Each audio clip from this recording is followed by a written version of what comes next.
dia eto anolohan'ny kianjabeny Mahamasina no misy anay amin'izao fotoana izao rehefa avy niodidina ny fariana nosy iny. Ary eto ary izay dia maneho fisaorana ho an'ireo rehetra izay namaly ny antso sy ireo mpiara-miasa niaraka taminay nanatotosana ity dia be ho an'ny toetr'andro ity.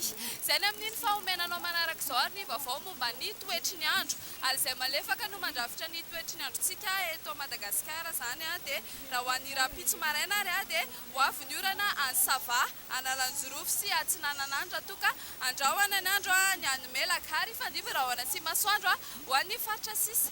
Raha ho an'ny hariva kosa indray dia azorana tandrivindrahoana mety ho aray kotrika ny any Nosy be Sambrano, Ambanja, Ambilobe, Melaky, Menabe, Atsimo Atsinanana sy Atsimo Andrefaniny misy azo an'iny Anosy, Taolaniaro iny ary andrahoana ny andro ary mety ho arahina orana malefaka izany indraindray ny any Sava, Analanjorofo, Atsinanana.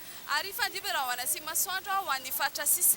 Ny maripana vao vinavina ho an'ny rapitso ny ambany indrindra dia 12 degré Celsius hitantsika any Antsirabe ary ny ambony indrindra kosa indray dia mananika ny 13 degré Celsius hitantsika any Analalava. Izay indray ary no masaka azona rosanao makasitraka anao feno nanaraka ny fandaharana hatramin'ny farany. Veloma tompoko.